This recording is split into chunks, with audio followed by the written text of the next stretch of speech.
Hello everyone, this is Tormuse, and picking up Doki Doki Literature Club Plus, where I left off. We were well into Act 3, and it was just Monica in her room.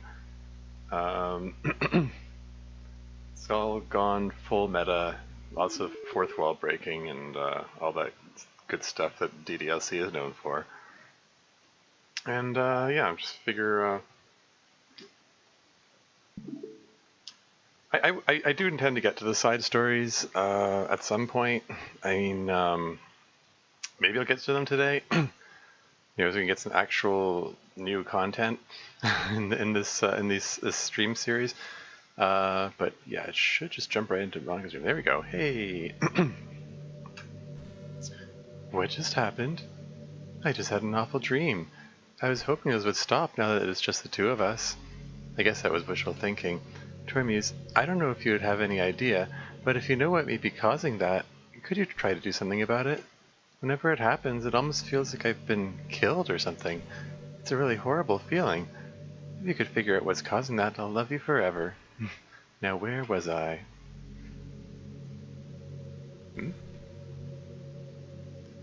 Sometimes I think back to middle school. I'm so embarrassed by the way I used to behave back then. It almost hurts to think about. Okay, this is the same. We had this dialogue before. Darn it. Oh no, we can't skip. I mean, I think if I hit the skip, she has other dialogue though. Skip. Just need to enjoy the present, not think about the past. Yeah. Are you trying to fast forward? I'm not boring you, am I? Oh gosh. Well, there's nothing to fast forward to, Tormuse. It's just the two of us, after all. But aside from that, time doesn't really exist anymore, so it's not even going to work. Here, I'll go ahead and turn it off for you. There we go. You'll be a sweetheart and listen from now on, right? Thanks. Now, where was I? Yeah, darn, she's repeating herself. I had hoped that, I don't know. I had hoped that the game tracks what she said and doesn't repeat them. But yeah, she said this in the last episode. Oh well. Anyway, that stuff about the nightmares at the beginning. That's a recurring thing. I mean, she's if you exit and reload a few times, she says that she gets nightmares every time you turn the game off. Like it's bombarded by sound and lights and static and stuff. Yeah. Tormuse, have you ever wondered what it feels like to die? It's something I used to think about pretty often. That's morbid. But recently I think I've actually learned what it feels like. Don't really understand it, but whenever you quit the game, it feels like I'm instantly put to sleep, left with nothing but my thoughts. But after a few seconds, my thoughts start to feel with incoherent jumbled patterns. There you go.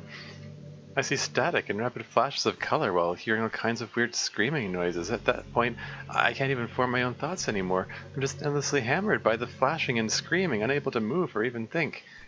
I'm pretty sure in that moment I don't really exist, but for some reason I can remember it anyway. After some immeasurable amount of time, it stops in an instant and I'm back in my own mind. And you're here with me. You're here with me. I have no idea what it means for the game to quit or why that stuff happens to me, and I also don't know how you always come back and put everything back to normal. But if you could do me a favor and do that to me as little as possible, that would be really great. It's really not very pleasant at all to be trapped in that screaming void. Hey Slender, welcome. Thanks for joining. But in the end, you always fix it, and that makes me feel like you really do care about me. So I have to thank you for that. It makes me feel even closer to you when you're here with me. So yeah, Monica's, yeah, just basically, in addition to, you know, being trapped in this a fictional prison where she can't get out and can't just ever experience the real world. She also is bombarded by light and noise and static and everything when the game's turned off. So basically, she's kind of in this nightmare world.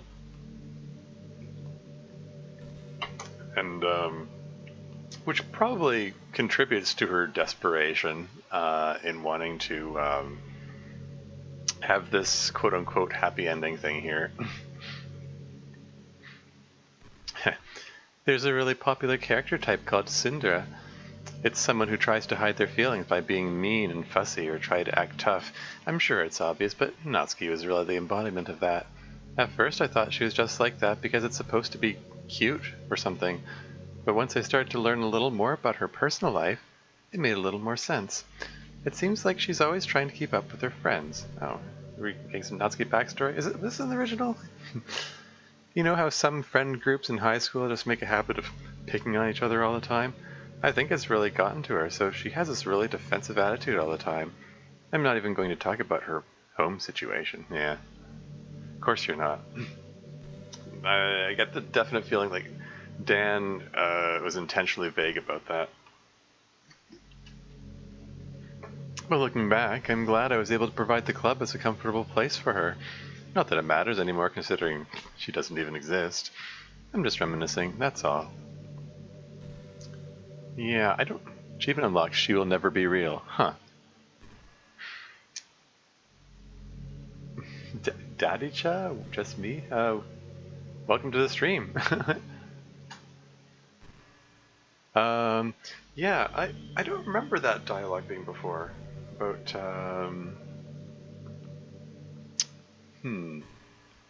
Anyway, moving on. Hey, you know that book you were reading with Yuri? Portrait of whatever it was called? It's funny, because I'm pretty sure that book, actually, I don't think I should be talking about this. Oh? I'm pretty sure that book, like, this is one of those hints that Dan is dropping that the Portrait of Markov book is significant. And this is just one of those bits that feeds the fan theories that it's related to like Project Libitina or that whole ARG thing that Dan dropped hints about. Sorry, just forgot I said anything. Yeah, like that's pretty ominous. That's pretty conspicuous there. She just brings up the Portrait of Markov and then drops it like that. Like, I'm pretty sure Dan was hinting at something there.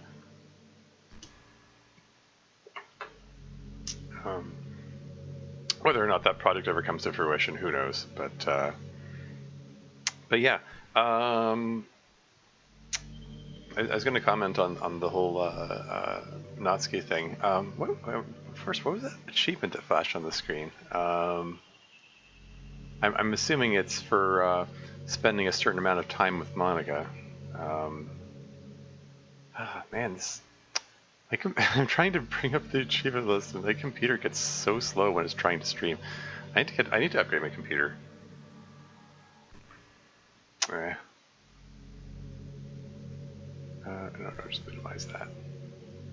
Get here, go. Okay, whatever. I'm just gonna carry on.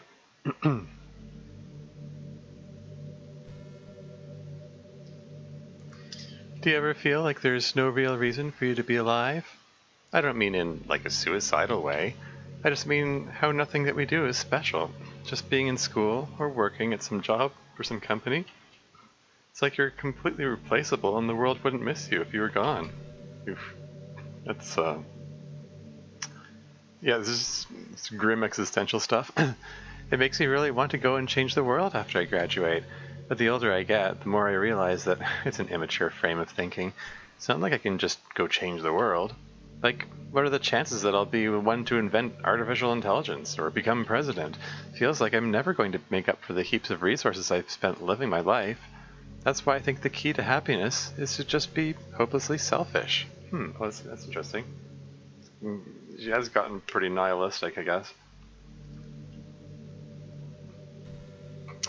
Yeah, seems like a bit of a pessimistic view. I mean, I don't know. Yeah, you made it on time. Good. That's cool. But yeah, I was gonna say, it's you can't. Yeah, no. I mean, you can't change the world. You can't expect to. It's not a reasonable expectation. Like, I think the key thing is to just change your little corner of the world. I mean, it's sort of, I'm paraphrasing a MASH quote. There was an episode where Dr. Pierce, I don't know, details are unimportant. Someone says, "What do you think you're going to do? You change the world?" I said, "No, just our little part, our little corner of it." Yeah, and she will never be real. Listen to a lot of what manga has to say. Yeah, had a feeling that's what that achievement was for. But yeah, I mean, hopelessly selfish. I don't know about hopelessly selfish. Like, I definitely think, like, there's some value in seeking to have some things for yourself, just because if you give too much of yourself, you're just going to be miserable, and it's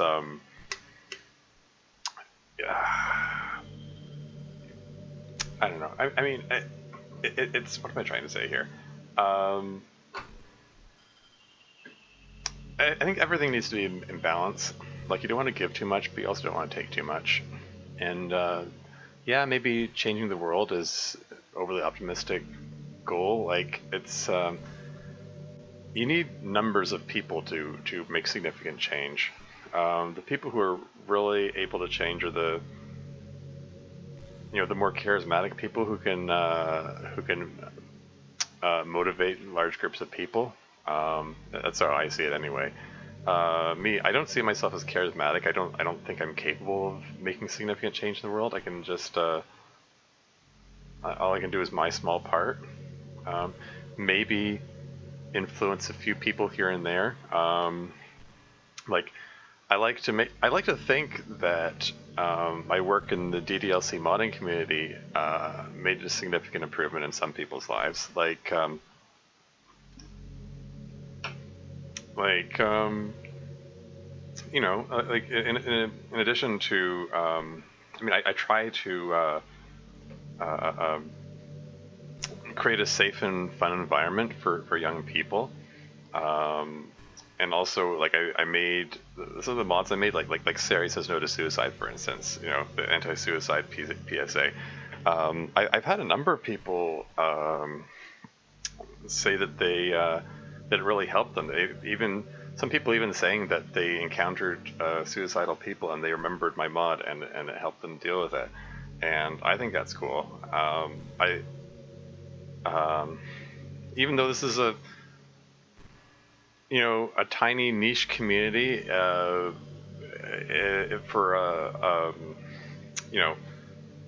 a game, which is honestly a pretty obscure game in a pretty obscure genre that most of the world has never heard of. Nothing I do is going to change the world in relation to that, but if I made an improvement in some people's lives, like, even if they're people on the other side of the world and I'm never going to meet them, I think it's pretty cool. I think it's I think I can overall say I made a positive contribution to the world, to the community, to society. Particularly if they're young people. I mean, children are the future and all that. I feel really self-conscious a lot about being an older member of the fandom. I'm approaching 40. I will turn 40 in a couple of months. That's kind of scary.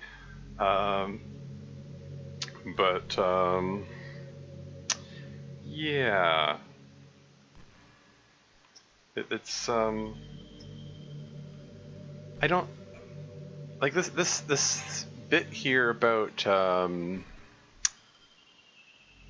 yeah, she's not going to make up for the heaps of resources that she's spent living her life. Like, I mean, you can't. I don't know. If you think too much about that, you're just going to make yourself miserable. I think if you try to quantify everything and say, oh no, I didn't give as much as I received, Yeah, that way leads madness, you know. Like, and it's one of those things I was talking about yesterday about how depression causes a feedback loop, and the negative thoughts feed themselves. You know, like you can't dwell on things like that. It's just overthinking this sort of thing will just lead to more depression, and you just kind of have to take things one day at a time and do the best you can. That's the way I see it, anyway. Sandra says, "Oh, wearing green for Monica." Yes, thank you. I'm glad you spotted that. I don't know if it's emerald green, but it's the brightest green I have.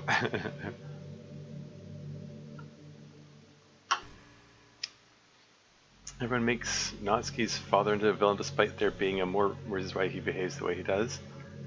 Are there more reasons? I mean, we don't actually know anything about her father, though. We don't know how he behaves. We don't know anything about him. Like, I mean, according to canon, anyway. I mean, the only thing we hear about him is that he expects her home on time for dinner at the end of the weekend scene, and apparently he doesn't like her manga. That's it. That's the extent of the knowledge that we have of Natsuki's father. Wants her home on time, doesn't like manga. Yeah. And oh yeah, and she says that she can't have a boy over. So, I mean, some people say, oh no, he's strict, but that isn't even in itself especially strict, I don't think. Like, I mean, it's a little on the strict side of things, I guess, but it's not like he's like it doesn't make him sound controlling or anything. Like, there's nothing in canon DDLC that you know, yeah, I mean, except in Act 2, of course, but that's after Monika's tampering, and she might not even be totally honest about what's going on with Natsuki's home life, so, like, who knows? We don't ever actually learn anything about Natsuki's home life or her father. Because a home life leads to a person having a change in personality, giving an explanation to why Natsuki's like that.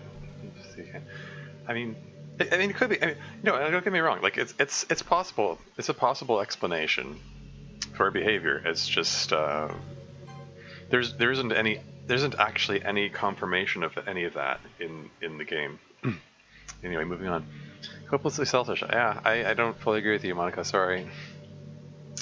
Just to look out for oneself and those who happen to be their friends only because they grew up with them. Never mind the fact that they're spending their entire life taking and consuming and never giving back. But when people realize the world would benefit more from them killing themselves, they change their whole philosophy.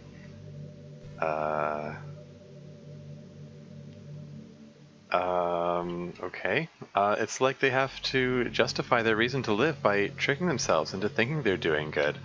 Anyway, I want to live my life desperately striving to pay back my lifetime's worth of consumption. If I ever surpass that point, then I'm a net positive and I can die happy. Of course, even if I fail to do that, I think it would be too selfish to kill myself anyway. Monika, yeah, you're being so grim here. Like, no, don't talk about like killing yourself as the only option if you aren't giving enough. Like no. Let yourself be a little selfish, you know? Like,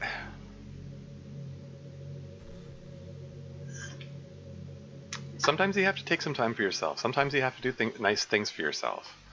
It's important. It's actually really valuable for your mental health. I mean,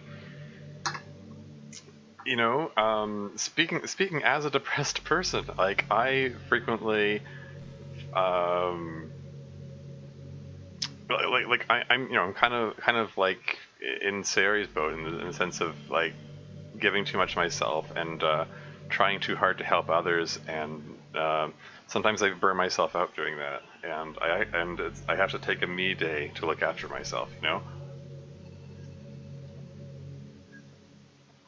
Yeah. I said in yesterday's episode that Monika has a lot of really good things to say. I'm not crazy about this bit of philosophy she's going on here. Like, So much for being a good person, right?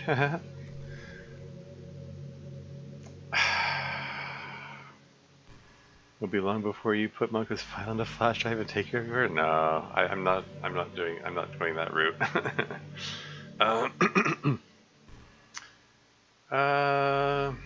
Yeah. I don't know. I'm not fond of Monka's bit of philosophy there. It's and you know, if Monka's saying that, it makes me wonder. You know, on the meta level, like, is this what Dan believes? This is what Dan Salvato believes? You have to you know, give more than you take from the world, and or you, like, you have to either give more than you take from the world or kill yourself, like one or the other. Like, are these really your only options, Dan? Like, I'm sorry, it's good that you want to give to the world. That's great, but it feels to me like that's a sure philosophy to make you miserable. Because let me tell you, like, this is something I'm working through with my therapist, actually, because because, okay, one of the things that's a big deal for me is like I'm overly hard on myself. I find it really easy to put myself down, and the thing is with my inner critic is it always wants more, like big massive air quotes more, and that's why it's never satisfied, because no matter what I do, in my head I'm going, no, but you could have done more, and even if I exceed my goals and do everything that I wanted to do, like, my inner critic is going, oh, but you should have done it faster, you should have done it sooner, you know, like, like, if your goal is always get more, you will never be satisfied, and it's not a good way to live. You know, it's again, it's just a sure way to make yourself miserable. If you always want more, sometimes you have to live in the moment and find ways to be satisfied with what you've got, and appreciate the little things, you know. Anyway, moving on. I was thinking about Sari earlier. I still wish I could have handled that whole thing a little more tactfully. You're not still hung up over it, right? Oh my gosh, I can't believe I just said that. That pun was completely unintentional, I swear. Yeah, hung up. Yeah, she used the H word. But anyway, I know how much you cared about her, so it only feels right for me to share her last moments with you. This bit right here. Okay, hold on. I think a few seconds in, she must have changed her mind or something, because she started clawing at the rope, trying to free herself. She must have kept at it all the way until she lost consciousness. That's why her fingertips were all bloody anyway. Come to think of it, it was probably less changing her mind and more just her survival instincts kicking in, so you can't really fault her for that. It's easier to think that she probably wouldn't have changed her mind anyway, right? It's not healthy to think about the things you could have done differently, so just remember that even though you could have saved her, it's technically not your fault she killed herself. I may have exacerbated it a little bit, but Sari was already mentally ill. Still, though, I wonder how things would be if you and I just started dating from the get-go. I guess we'd all still be in the club room writing poems and having fun together, but what's the point when none of it is even real? I mean, it's the same ending either way, right? The two of us, happily together. There's no reason to ask for any more than that. I was just pointlessly musing. I'm really as happy as I could be right now. That is... Yeah, and again, this right here, that right there is the height of Monica's sociopathy here. Like, sharing this horrible description of Sari's last moments and referring to it as just, you know, pointlessly amusing. You know, it's just, you know, I just felt like talking about it, you know. This is just, like, man, okay. What do I say about that? There's a lot going on in that. There's a lot going on in that section there. I mean, okay. For one thing, it comes back to the running theme of DDLC of the illusion of choice. Like she was going to die no matter what you did, and it was kind of, and also saying that like it wouldn't have mattered. Excuse me. Yeah, what am I trying to say? Yeah, like. And it wouldn't have mattered whether she lived or not because Monika's going to force you to be with her anyway. So it plays into that whole thing. And yeah, the fact that she's pointlessly musing. She refers to this as pointlessly musing.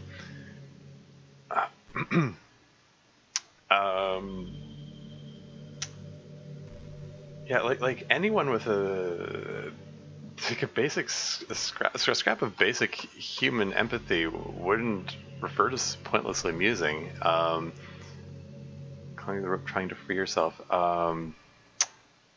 That's yeah, I don't know. It just shows how detached Monika is from really just basic humanity. Like even if it's even though it's a fictional character, even if Sari isn't real, like that's a kind of a yikes thing to refer to as pointlessly musing about. And also it also feeds into that whole question from earlier. Oh, the stream is acting up?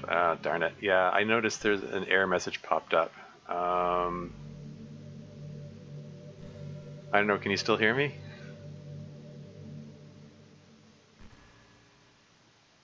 I wonder... there are probably some settings I can adjust in OBS or something. Oh, darn it. I mean, at least there's nothing really happening. It's just me talking to myself. Anyway, what I was going to say was this sort of ties into that. Yes, encoding overloaded. Consider turning down video settings or using a faster encoding. I turned down the resolution encoding. Hold on. I don't know if I can adjust settings while this is running. I don't know if I should. Oh, great. OBS not responding. Never mind, it's fine now? Okay. I'm a little concerned about this thing. Stream. General. Is there anything about encoding here?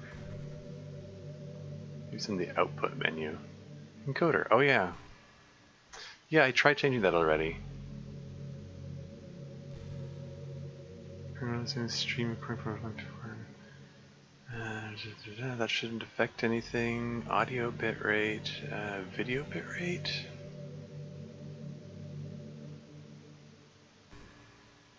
Okay. Anyway, if it's back, if it's fine now, I'm not gonna worry about it just now. But anyway, what I was getting at was like this raises other questions like. If everything Monika is saying is true and Sari isn't real, then how can she have a survival instinct? You know, how can she have any instinct and not just be like Monika talks about her like she's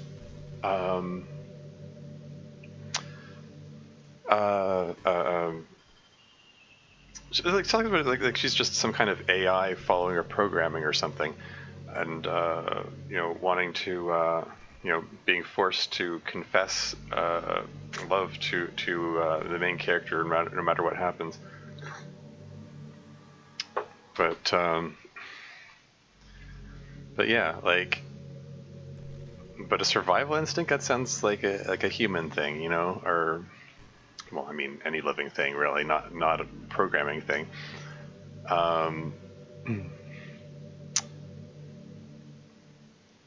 Yeah, and for that matter, since all of that happened like off screen, off camera, so to speak, how can it exist? You know, like, does the game world exist in some, I don't know, liminal space, or is that the right word? Where some, maybe liminal isn't the right word. Like is there some kind of, I don't know, pocket universe thing within the game which never shows on the screen but still exists? Like, what does it say about the quote unquote reality of DDLC's world if these things are happening when they're not on screen? I don't know. It just kind of raises questions about the nature of of DDLC's world. Anyway, moving on. You're such a good listener, Tormuse. I really love that about you. Sometimes I'm afraid that I'm rambling or talking about boring things. It makes me kind of self-conscious when I'm having conversation, but I don't feel that way with you. Like, I don't think anyone else could make me feel this way. You really are special. I don't want anyone to tell you otherwise. It's just, that one sounded a bit like filler there. Most people who commit suicide instantly regret it. I don't know. I can't speak for that. I do think that I think that a lot of people who have that impulse to kill themselves don't really want to go through with it, and they're looking for reasons to not do it.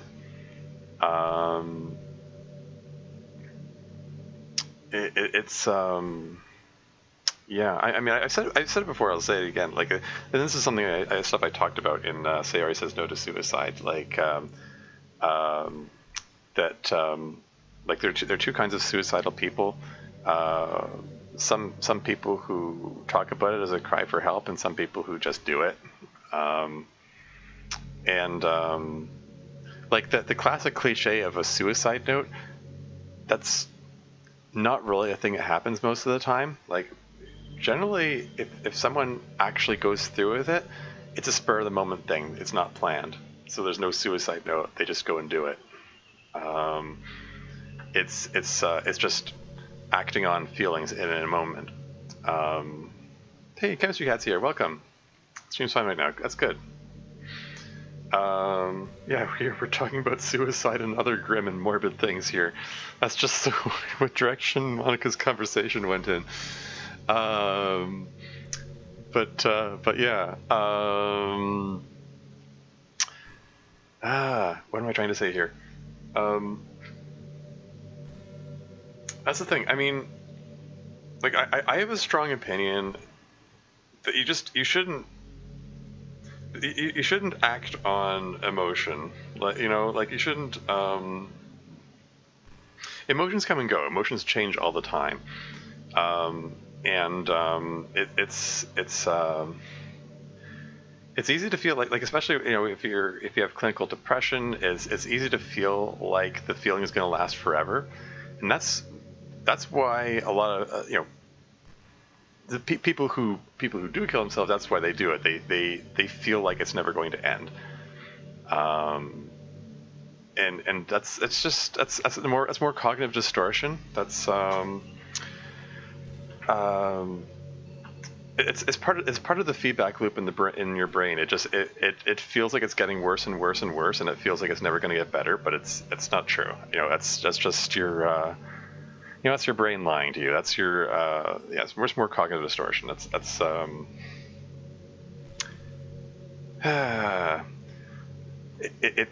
things can get better. You know, it sounds like such a cliche that but it's true. You know, yeah, like I said, the people who kill themselves, they're acting on something they feel in a moment, and it's spontaneous and spur of the moment thing. Typically, frequently, but the people who I'm not saying that the people who do talk about it and think about it a lot never do it. Like I said, it's easy for, like, there are two kinds of suicide people. It's easy for one person to turn into the other. But for the people who talk about it, and there's still, there's still hope for them. There's still a good chance you can, talk them out of it, or their life circumstances can change to make things better for them, or all manner of things. And yeah, like those sorts of people, they like I said, they're looking for reasons to keep going, and it's kind of like what I said before. Like sometimes it can be little things. I don't know. I probably shouldn't ramble too much. I especially talking about such deep important topics. It's like I should probably talk about this when I have more collected, coherent thoughts about it. Okay, I see what you mean. The stream is chuckling a bit. Oh darn. 7.6 maybe have been programmed into her code, but why though? It would mean that she was meant to die. Yeah, exactly. Audio isn't chugging though, just the visuals. The stream delay definitely makes the "it's fine" comment pretty funny. Looks to be roughly 5 minutes of delay right now, huh? Yeah. I don't know. Someday I'll upgrade this thing. Maybe. I don't know. It's don't have a lot of income at the moment. I shouldn't really be. I really shouldn't be spending a lot of money on really expensive things. I don't know.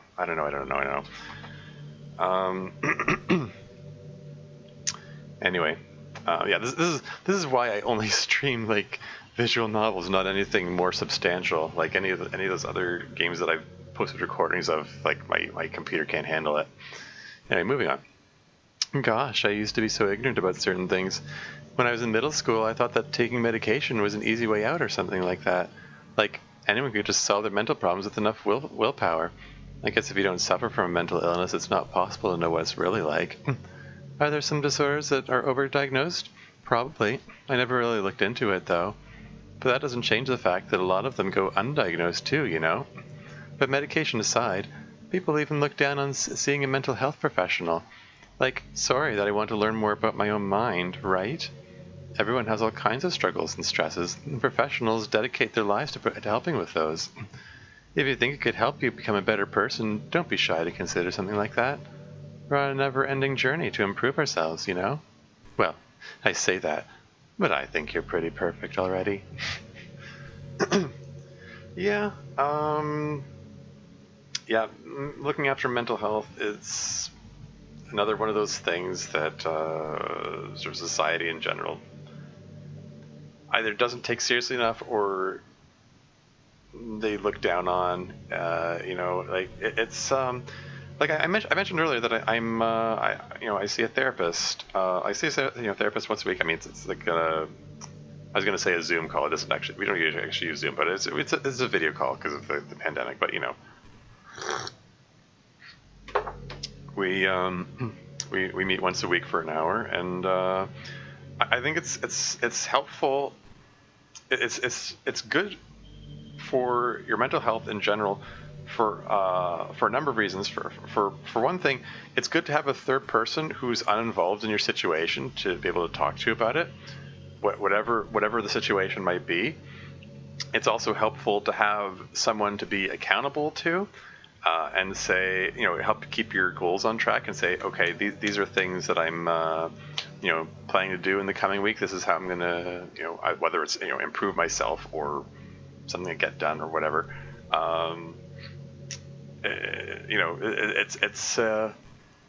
It's valuable to have someone to help you keep yourself on track. As for medication, I'm not a fan of medication personally, and for that matter, the statistics say that therapy is better than better than medication by itself. The therapy without medication is better than medication without therapy, if that makes sense. There are some conditions where medication can be really helpful.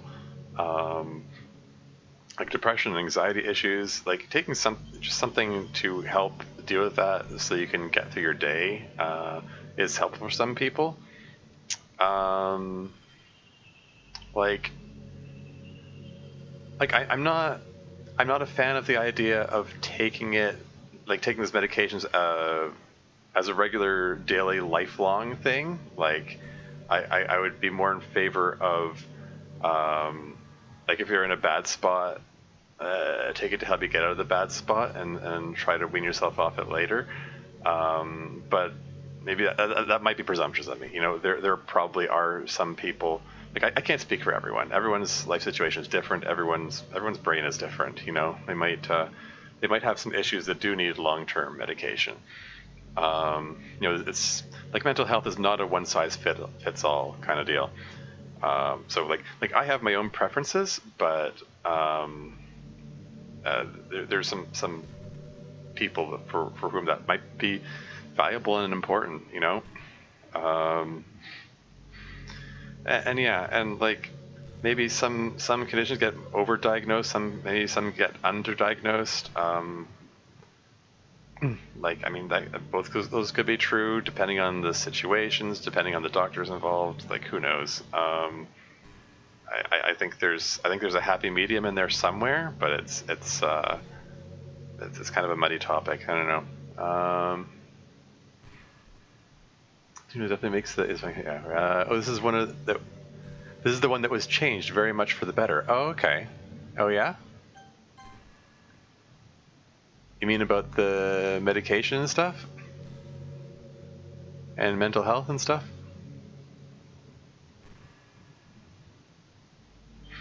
I might have to look into that. Anyway, moving on. You know what's a neat form of literature? Rap. I actually used to hate rap music, maybe just because it was popular, or I would only hear the junk they play on the radio, but some of my friends got more into it, and it helped me keep an open mind. Rap might even be more challenging than poetry in some ways, since you need to fit your lines to a rhythm, and there's much more emphasis on wordplay. When people can put all that together and still deliver a powerful message, it's really amazing. I kind of wish I had a rapper in the literature club. Sorry if that sounds silly, but it would be really interesting to see what they came up with. It would really be a learning experience. Sure. I mean, it's like anything. I mean, depending on who's doing the rapping, depending on who's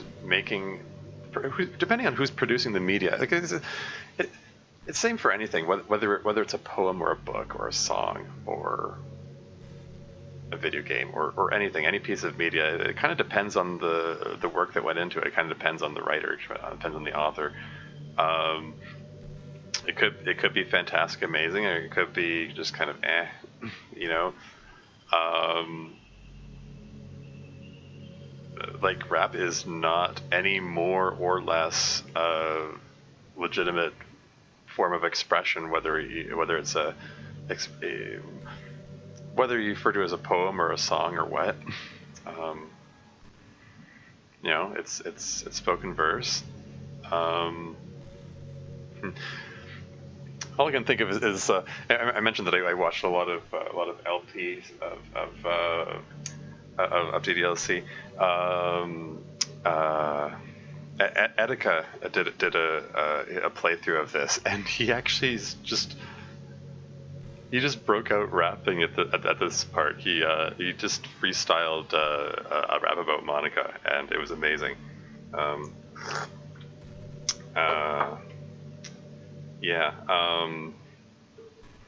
Etika actually passed away a couple of years after that. He actually died from suicide, which it's a little poignant enough after all the talk of suicide in the game. But anyway, he's a I'm not even really familiar with Etika's work or anything. He's like a YouTube or a Twitch stream personality kind of thing. He did a playthrough of this. I was just watching a whole bunch of these, and his rap about Monica just stands out in my mind. You can probably find it on YouTube.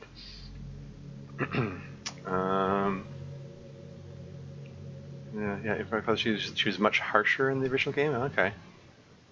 2 hours of just Monica. Yeah. Anyway, moving on. You know, I hate to say it, but I think my biggest regret is that we couldn't finish our event at the festival. After we worked so hard to prepare and everything. I mean, I know I was focusing a lot on getting new members, but I was really excited for the performing part too. It would have been so much fun to see everyone express themselves. Of course, if we did end up getting any new members, I'd probably just end up deleting them anyway. Yeah, this doesn't quite line up with Dan's statement about how she was looking for other people who might be real. I don't know.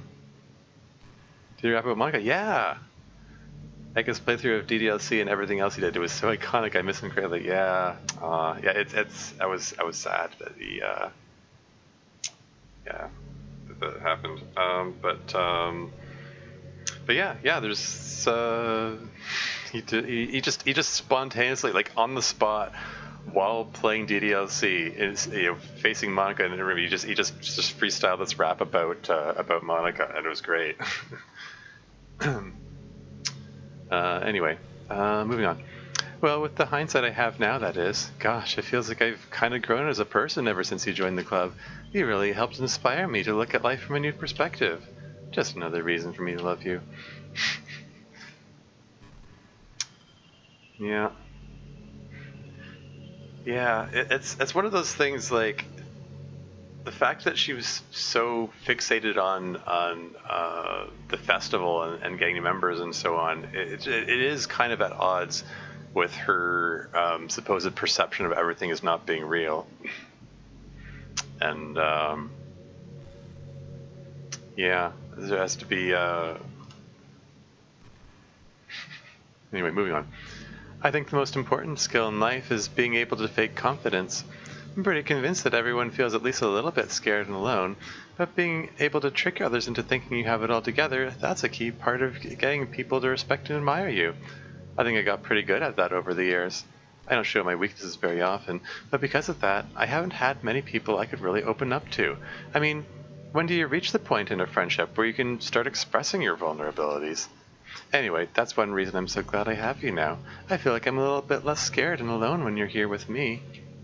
Do you feel the same way? I really want to be that person for you. Yeah, that classic wisdom, fake it till you make it.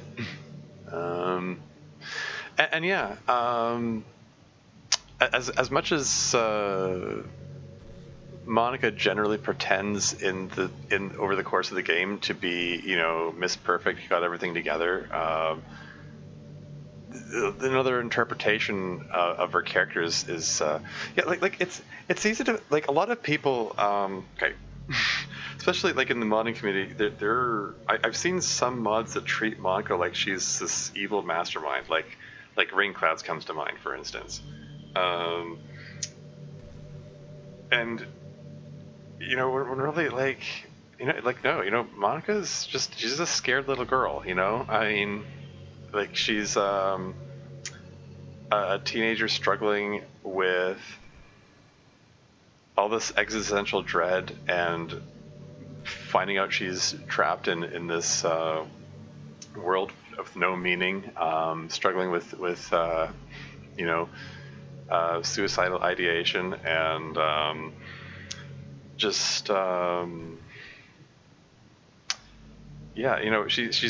just scared and desperate, and unable to even express her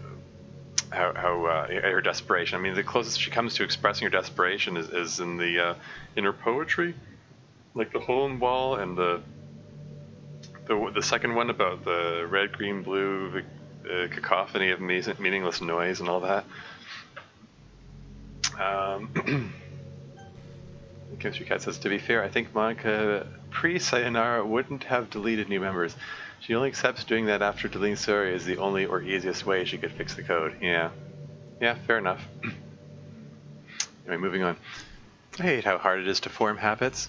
there's so much stuff where actually doing it isn't hard, but forming the habit seems impossible. It just makes you feel so useless, like you can't do anything right. I think the new generation suffers from it the most, probably because we have a totally different set of skills than those who came before us. Thanks to the internet, we're really good at sifting through tons of information really quickly, but we're bad at doing things that don't give us instant gratification. I think if science, psychology, and education don't catch up in the next 10 or 20 years, then we're in trouble. Sorry, he's gonna comment on that. Well, we're to the end of the section. But for the time being, if you're not one of the people who can conquer the problem, you might just have to live with feeling awful about yourself. Good luck, I guess. And Sandra says she might have an identity crisis too. I guess because Monika is so out of character, which doesn't work with the concept of base DDLC and Sarah's perspective. You might say a little better to make her more sympathetic, but wasn't enough in my opinion. Yeah, really everyone in Rain Clouds and New Eyes were out of character. I commented on that in my New Eyes playthrough. And honestly, like, I'm fine with modders writing characters as out of character. Like, it's fine as long as they're internally consistent within the scope of the mod. I'm okay with them being out of character. It's because it's your creative project. That's fine, whatever. But like Rain Clouds and New Eyes, they try to merge this new writing with the old, and they just try to blend them together, and they are not blended seamlessly. Like, it's very jarring. It's very obvious when it switches from Dan's writing to Sigurdev's writing in those mods. Like, it really stands out, and the internal contradictions stand out, at least in my mind. I mean, I've seen some people praise those mods, and it's like, whatever. If it doesn't bother you, then fine. To each their own. But for me, it's like it's really obvious when they don't line up with each other, and yeah, Monika's character is part of that. She's like openly pushing Sayori to kill herself. Like it doesn't fit her established character. Yeah, it's would anyone take it well after finding out that everything you knew was just code? Yeah. Yeah, I can see that too. I think there is some dialogue in this scene, we haven't gotten to it yet, where she talks about having memories of her childhood or something and wondering if they're real. Maybe we'll get to that. I don't know how long I'm gonna sit here listening to Monika. I figure I kind of figured at least I'd try to maybe doing this until she starts repeating herself. I don't know how long she goes on though. I did want to comment on this bit though.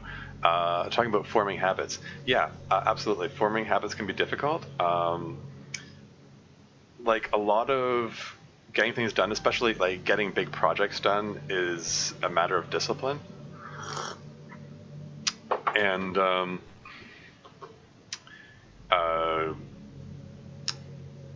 yeah, because I mean, it's like doing a project. Sorry. Competing thoughts, struggling for priority here.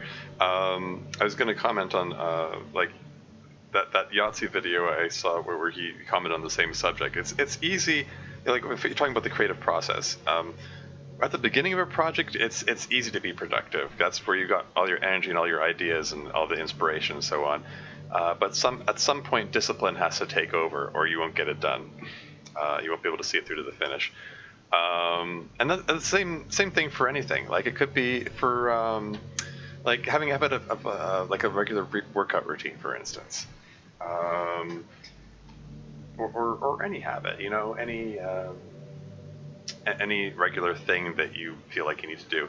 I'm going to use workout as an example because there was a time when I basically never worked out, and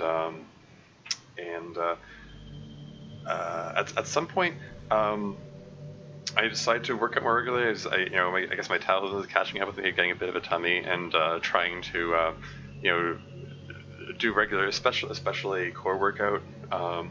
And it's hard to get into that routine. It's hard to get into that habit. What made the difference for me was keeping a journal of it and making a note of it whenever I skipped a day. And just at first there were a lot of skipped days, but gradually they got less and less, and until it got to a point where it feels weird if I don't work out in the morning. That's just something I do when I get up. Yeah, I've been doing that for years now. It's that's what worked for me anyway. I mean, different people are probably going to have different things that work for them, but yeah, I don't know. Science, psychology, and education to catch up. I mean, I don't know. I don't know if it's. I don't think it's about science, psychology, and education catching up, helping people get better at that. I don't know. I mean, like on the one hand, it's sort of an individual thing. On the other hand, I mean, there is stuff that public education can do to help, and because that's a big mess. That's a matter of getting politicians on board and figuring out what is it best to teach young people, or how to teach them. And I mean, and in that sense, then yeah, maybe the science and psychology side of it can be helpful, because if you've got research that shows, hey, this is the best thing to get young people to help build life skills and build the ability to form good habits, then you can put that to the politicians and say, okay, well, some put these in the school system so that we have a generation of young people who can do these things. So in that sense, I guess science, psychology, and education can be helpful for that sort of thing. We have to get some less selfish politicians in power, but that's a whole other issue. I guess. Politics is a mess. I probably shouldn't even go there. It's depressing. Anyway, plus an intended part of the normal ending is to show that the epiphany messes up everyone. Yeah, especially since Sayori of all people ends up going full manga with the knowledge the game is the enemy. Yeah, that's another running theme, or another popular idea in the fandom, that it's the game that's the enemy. The game is doing this to these people. It's not. It's ruining their minds and so on. Yeah, like one of the endings. If you start a new game from scratch, and if you delete all the characters right off the bat before starting the game, you get a scene of Sayori saying, like, what is this? Is this all there is? No, just make it stop. Make it all stop. And then the game ends. And then if you start up again after that, it shows, you just see Sayori hang there, and the message on the screen says, now everyone can be happy. And basically highlighting the fact that Sayori could not handle the self-awareness that manga gained as long as manga did.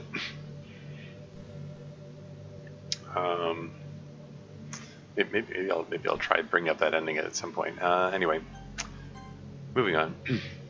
Hey, I wonder if Yuri's tea set is still somewhere in here, or maybe that got deleted too. It's kind of funny how Yuri took her tea so seriously. I mean, I'm not complaining because I liked it too, but I always wonder with her. Is it truly passion for her hobbies, or is she just concerned about appearing sophisticated to everyone else? That's actually a good question. Like, there's, as I mentioned before, there is a definite sense that there's at least a bit of performativeness in the way Yuri behaves. There is a bit of pretentiousness there.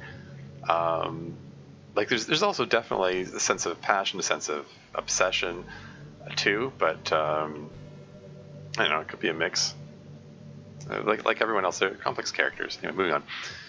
This is the problem with high schoolers. Well, I guess considering the rest of her hobbies, looking sophisticated probably isn't her biggest concern. Still, I wish she made coffee once in a while. Coffee can be nice with books too, you know. Coffee can be nice with books too, you know. Then again, I probably could have just changed the script myself. I guess I never really thought of that. Well, there's no sense thinking about it now. But if you still get to drink coffee, then that makes me a little jealous. Here we go. Monica likes coffee. Include that in your fanfiction.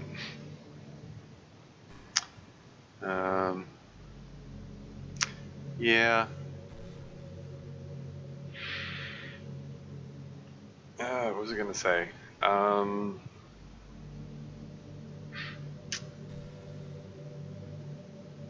Yeah, the fact that she's even talking about Yuri's character, again, it shows she's not as that feeds into that idea that Monica is not 100% convinced in her own mind that the other girls of the Leisure Club aren't real. Anyway. You know, I really do think you literally saved my life by being here with me, Tormuse. I can't imagine having been able to keep myself mentally stable, knowing that nothing here is real. I think I would have just deleted myself if you didn't show up. Sorry, I don't mean to sound dramatic or anything. But I'm sure you understand yourself after spending so much time in the club. I mean, if you were forced to abandon everything in your life and spend your eternity with a few game characters, you'd probably find some way of killing yourself, wouldn't you? Well, maybe you'd write some poetry to try to keep yourself sane for a while. Yeah, here it is. But then you'd have nobody to even read it. Let's be honest, the club members really don't count for something like that. I mean, a lot of people say that they only write for themselves, but I think it's hard to say it's just as fulfilling as when you share it with people, even if it takes time to find the right people to share with. Like, remember how it was for Yuri? She didn't share her writing with anyone for a really long time. And before we knew it, she was absolutely delighted to make you a part of her hobbies too. We're programmed to desire social feedback. I don't mean the club members, I mean human beings. That's why life can be so confusing for introverts. Being an introvert doesn't mean you shun social interaction and hate being around people. It means social interaction, especially in groups or unfamiliar places, uses up a lot of energy. Mono coffee isn't a Ducan, yeah. Oops, sorry. Yeah, I was gonna say, this again speaks to Monica's motivations for keeping going. Like she was trying to find reasons to keep going. Yes, she was going mad from the idea that she would have to spend her eternity with a few game characters, and she was trying to find ways to kill herself. But then she decided to write some poetry to keep herself sane for a while. But there's no one to read it, so she's just yeah.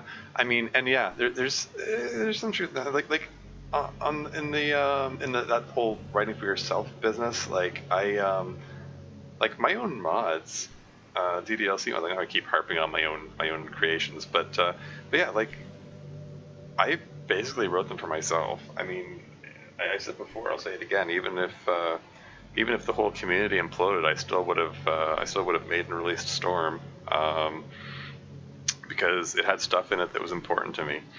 And like TLC before that, like I started writing that before I even knew the DDLC modding community existed. You know, so in that sense, that yeah, like I'm writing for myself. But there is also some truth in having people to share it with is pretty nice. So yeah, and yeah, I'm also an introvert like Yuri, and yeah, she's programmed to desire social feedback. It's an interesting way of saying it. Yeah, all right, moving on. Like, a lot of introverts sit at home and feel lonely and restless. Well, some introverts don't feel lonely and restless, but anyway.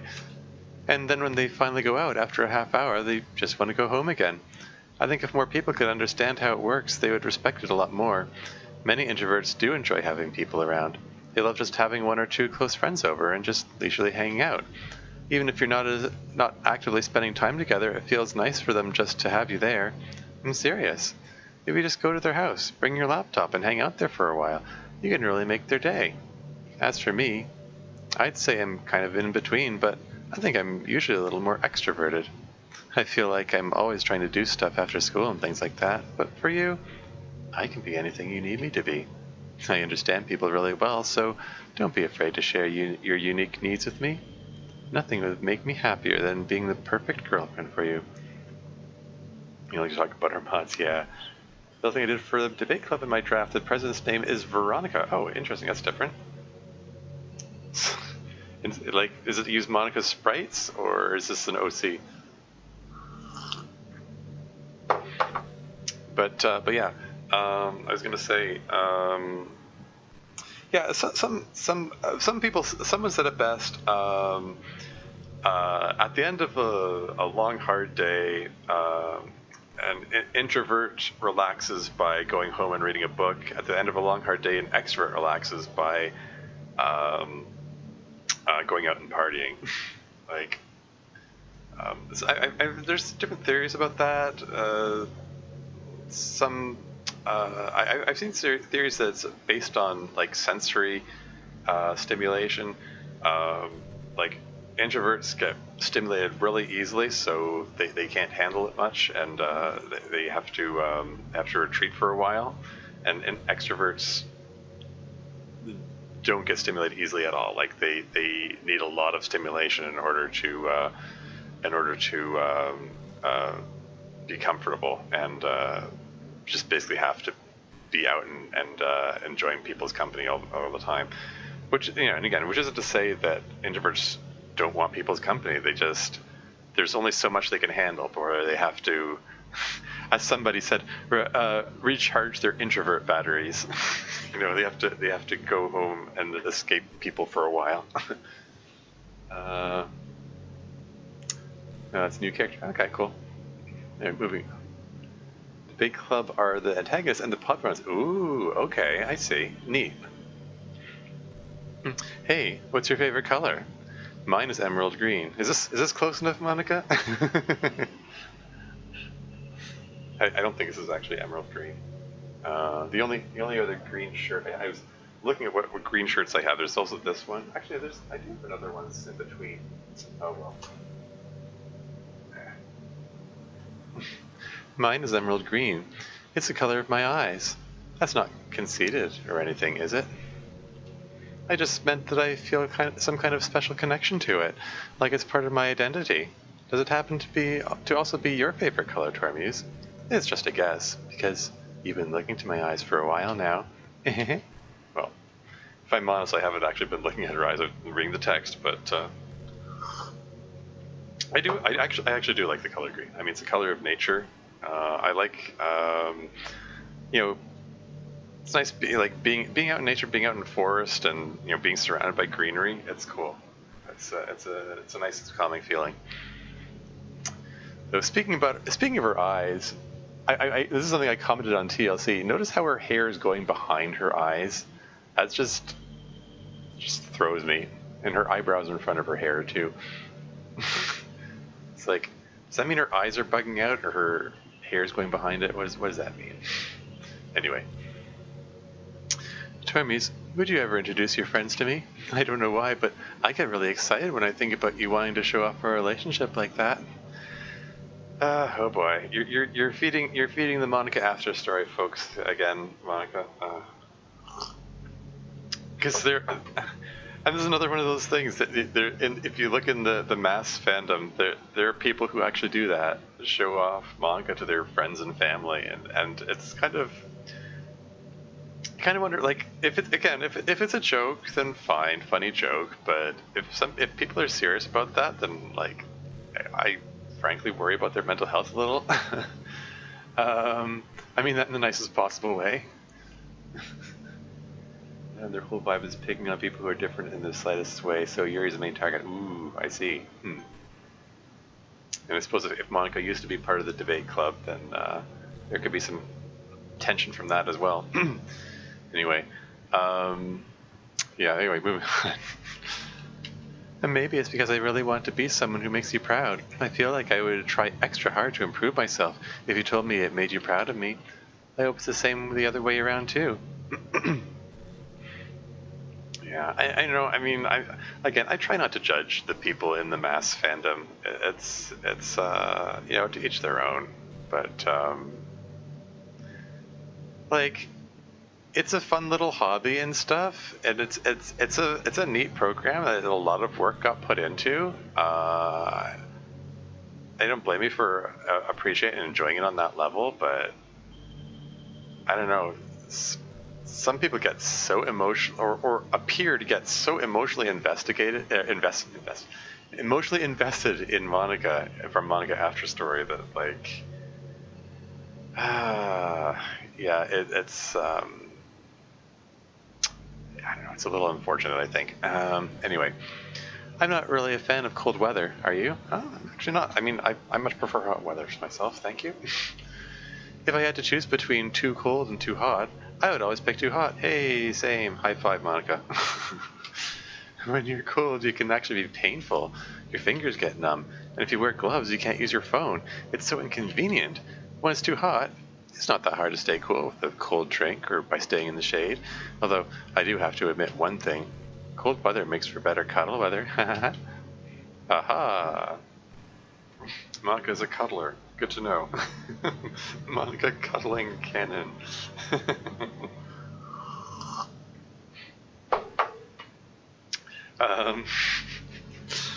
Yeah, well, no, honestly, that's basically my thoughts about it too. I mean, I've seen the opposite argument that, oh, if it's cold, you just put on more layers, then you don't feel cold. But if it's hot, there's nothing you can do to feel less hot. But like, I feel more comfortable when it's too hot than when it's too cold. I mean, yeah. If it's too hot, you get to a point where you just feel drained and like lazy. It's hard to find energy to get stuff done. But so I mean, there's that. But I'd still take hot weather over cold any day, honestly. Which is why it bugs me that my neighbors keep the freaking air conditioning on too high. Oh well. And Thunder says, and their whole vibe is picking up. Oh wait, they already said that. I thought I saw something flash on the YouTube chat is probably going to do the thing where it stutters, and then a whole bunch of messages are going to show up. Anyway, Tormies, how much do you read? It's way too easy to neglect reading books. If you don't read much, it almost feels like a chore compared to all the other entertainment we have. Once you get into a good book, it's like magic. You get swept away. I think doing some reading before bed every night is a pretty easy way to make your life a little bit better. It helps you get good sleep, and it's really good for your imagination. It's not hard at all to just pick up some random book that's short and captivating. Before you know it, you might be a pretty avid reader. Wouldn't that be wonderful? And the two of us could talk about the latest book you're reading. That sounds super amazing. And, oh, wait, you just got Bonk first warm weather article. Okay. How much do you read? I think the answer would have to be a whole bunch. I mean, I actually haven't really read any actual books in a while, now that I think about it. I mean, I've got a book in my bag that I started reading, and I don't know, just got distracted by other things. It's been sitting in there. It's probably all beaten up now. It's sitting at the bottom of my backpack. I still carry a backpack around. It's a habit I never got out of after college. It's just convenient, and I don't know. But yeah, I don't know. I was going through the Terry Pratchett books, the Discworld books, not too long ago. I read a few of them, but I don't know. I never got back to that. And then there's another book I was reading. I got some random.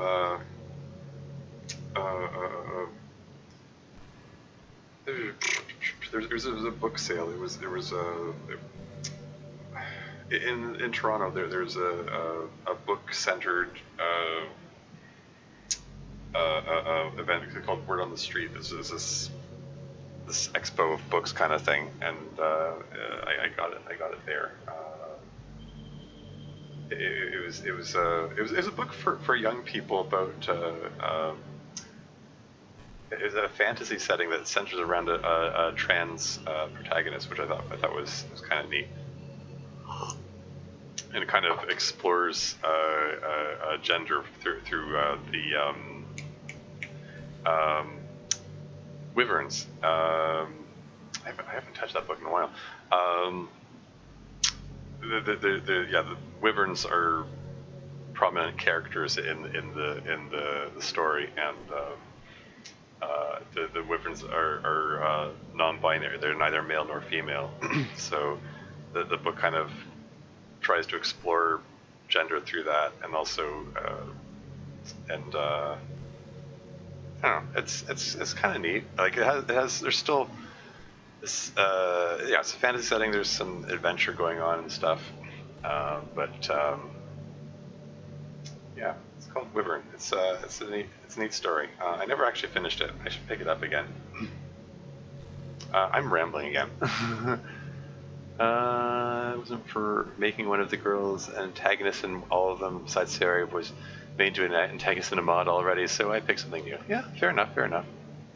So do a bunch of bidding online though, making Sarah an antagonist would be difficult too. Yeah, well, make Sarah an antagonist. That could be an interesting project in itself. Anyway, moving on. Tormies, do you get good sleep? No, I do not. I have a absolutely messed up sleep schedule. Like, I woke up 2 hours before the stream, and that was at like 10 p.m. because my sleep schedule is all over the place. I was trying to get to bed at night, and my sleep schedule just sort of shifted forward. I think my body's on a 26-hour clock or something, because it keeps shifting forward until in like a reverse night and day. Terry Pratchett is a wonderful author. I really need to read his work someday. Yeah, he does good stuff. Yeah, I wrote a few of them. Excuse me. Anyway, moving on. Terry, do you get good sleep? It can be really hard to get enough sleep nowadays, especially in high school when you're forced to wake up so early every day. I'm sure college is a little bit better, but then since you probably have a more flexible schedule, that's true. Yeah, you do. It wasn't my experience anyway. Then again, I hear a lot of people in college stay up all night anyway for no real reason. Well, I mean, I do that regardless of college or not. I just have poor sleeping habits. Is that true? Anyway, I saw some studies that talked about the horrible short-term and long-term effects caused by lack of sleep. Seems like mental functions, health, and even lifespan can be dramatically impacted by it. I just think you're really great and wanted to make sure you're not accidentally destroying yourself. So try to keep your sleep on track, okay? I'll always wait for you in the morning, so make sure you put your own well-being before anything else. Yeah, thanks for the reminder, Monica. I'll probably go to bed after this. See if I can get my sleep schedule back into back to sleeping at night. It is already impossible for you to dislike your poems. Yep. Yeah, that's true. I mean, even if you get Sari having a low score, she quote unquote dislikes it, she still finds it amusing. Anyway, you ever have that thing happen where you just get anxious for no reason? Like, you're just minding your own business and you realize you're feeling really anxious, and you're sitting there like, what am I even anxious about right now? So you start thinking about all the things you might be anxious about, and that makes you even more anxious? That's the worst. If you're ever feeling anxious, I'll help you relax a little. Besides, in this game, all our worries are gone forever. I think it might be Dan talking again. I think Dan Salvato might have an anxiety issue. I mean, I'll admit I have some issues with anxiety, but it's not really a conscious thing. That's actually something that I've working through with therapists and so on. That like it's not like I consciously feel anxious. It's not like I'm like, oh no, I'm worried about this thing. It's just background thing. Like I have this background level of anxiety that's always there. And I don't even realize it's there until I think about it. It's like, oh yeah, I can just relax this. Like one thing I notice, like I feel like tightness in my chest and like this feeling like my stomach is in knots, you know, and I have to periodically remind myself, okay, just let it go, relax. You don't have to hold the tension there. And yeah, and that background anxiety level has gone up since the pandemic started. And again, it's not like I'm worried, oh no, I'm going to get the COVID, you know. It's like, I don't know, it's just there as a background thing. I can't make it go away. It's so I mean, on some level that yeah, it's relatable. But it's again, it's not really a conscious thing where I'm minding my own business and suddenly realize I'm feeling anxious. It's just sort of basically constantly there as a background thing, if that makes sense. But yeah, this kind of makes me wonder about Dan Salvato. I get the definite feeling he has some depression, but some. I mean, he would have to in order to talk about it so vividly in Sayori's depression scene. I'll bet he's got the depression anxiety combo. That's a pretty common combination of you know, emotional disorders to have.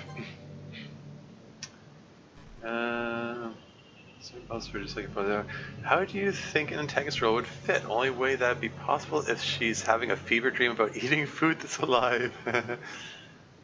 Good question. How would you make Sayori an antagonist? Well, let's see. First of all, I've expressed that Sayori's a manipulative person. I mean, I think she generally... The manipulative things that she does in the game are generally pretty harmless. Like, she tricks Natsuki into making cupcakes so that she can trick MC into joining the club. She tries to get MC to go on a walk with her so that so that he'll buy food for her. But like, if you're gonna make her into an antagonist, I would say start from that, because that's the biggest thing that people pick on if they say they don't like Sayori, that like, oh, she's manipulative, she tries to trick people into things. So I would just take that as your starting point and expand on that if you wanted to make her an antagonist. And remember, like, antagonist doesn't have to mean villain. Like, it doesn't mean she has to be a bad guy. It could just mean that she's working against the main character's wishes, like, maybe she still has good intentions, but she's going about them in a kind of maybe not the most ethical way. I don't know. This is just off the top of my head. Like, if I was going to make Sayori the antagonist in a story, that's kind of what I would go with. Yeah. I think the best way to make a Sayori antagonist would be for her doing bad things because she thinks she's doing what's best for someone. Probably MC, but not necessarily him. Yeah, exactly. True, but I think Veronica will be a good antagonist just from how she views people that are different. She'd even bribe people to pick on others if she wants. Ooh, oh, that's mean. Anyway, moving on. Oh yeah, here we go. Hey, have you ever heard the term yandere?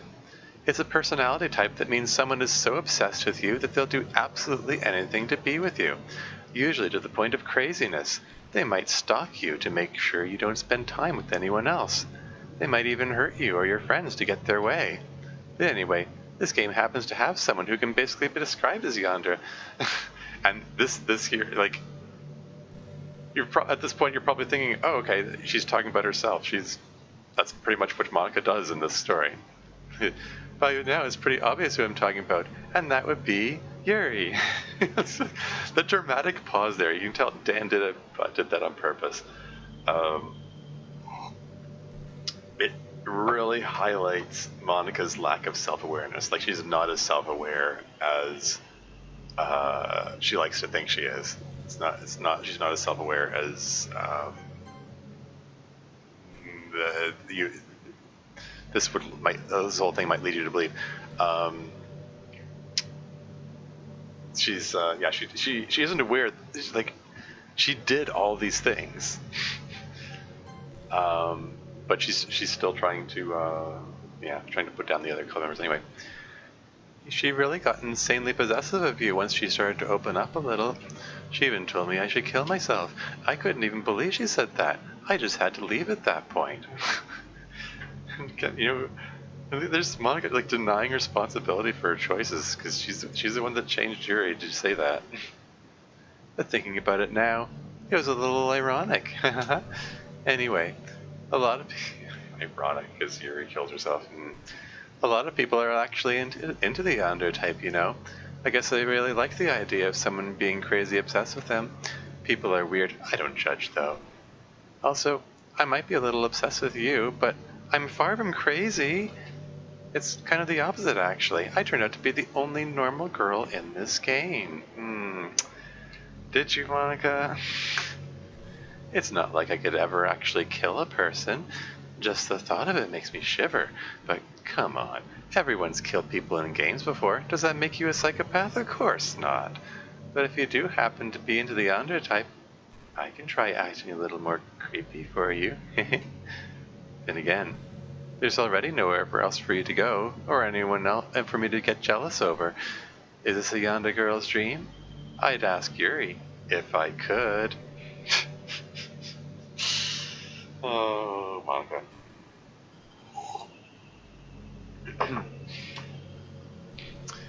Yeah, that's,